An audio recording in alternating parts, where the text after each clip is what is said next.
Oui, je suis Anne Rabineau, donc je suis dirigeante du cabinet EFI CRM, qui est un cabinet spécialisé dans la relation client, aussi bien sur la partie conseil que la partie formation.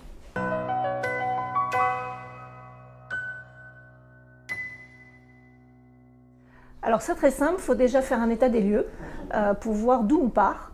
Alors aussi bien sur la partie outils, la partie discours, la partie formation, recrutement, voilà, on va regarder tous les aspects du service client pour voir où il en est, qu'est-ce qui réussit bien et qu'est-ce qu'il y a encore d'amélioration, voilà, des points d'amélioration à travailler. Alors selon les cas, on a des informations plus ou moins poussées. Tout le monde n'est pas équipé d'outils, tout le monde ne suit pas les mêmes indicateurs de performance, donc voilà, on va regarder, on va faire ce petit état des lieux, et puis après on va regarder quels sont les points qui sont à améliorer, et on va proposer des solutions, soit de formation, soit d'équipement d'outils, soit de rester tel quel parce que ça marche très bien, voilà, donc c'est notre métier.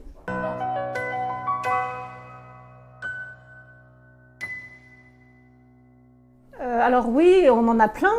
Il y en a un notamment auquel je pense, c'est qu'on a fait un audit pour une société d'autoroute qui nous a demandé de faire un audit sur leur relation client. Donc on s'est mis à la place d'un client, on a testé tous les canaux de contact, on a été voir en interne comment ça se passait, aussi bien au service client mais aussi dans les services qui gravitent autour du service client, et on est sorti avec un certain nombre de préconisations.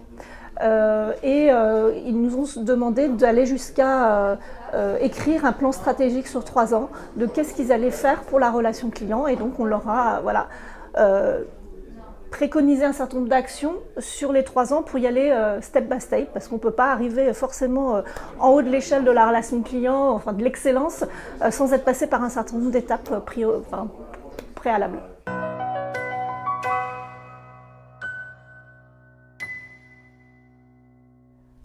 Alors déjà se mettre à côté des conseillers clientèle, de regarder leur métier, de voir quelle est la complexité qu'ils peuvent avoir à expliquer des offres qui ne sont pas toujours simples. Des fois le marketing est très imaginatif, mais alors c'est compliqué derrière pour gérer la prévente. Voir aussi les outils qu'ils utilisent, où est-ce qu'ils perdent du temps. Chaque clic est une perte de temps et d'efficacité, donc il faut aussi voir si on peut améliorer l'expérience du collaborateur là-dessus. Écouter évidemment la voix du client à travers ses appels, ses mails, tous les points de contact sont une vraie pépite sur lequel on peut construire un certain nombre d'améliorations. Déjà ça serait la première chose, et ça chacun peut le faire, il n'y a pas besoin d'outils pour ça.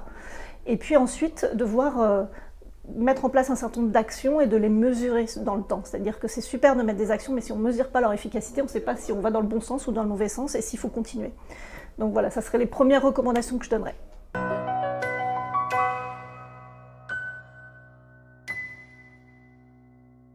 Alors, on est normalement assez visible sur les réseaux sociaux, sinon on a effectivement un site internet, donc c'est www.eficrm.com. Et puis sur LinkedIn, voilà, sur tous les réseaux sociaux, on est présent. Donc il ne faut pas hésiter, parce qu'on a plein de cas d'usage aussi sur notre site internet qui permet de s'inspirer aussi de ce qu'on a pu faire sur d'autres cas clients.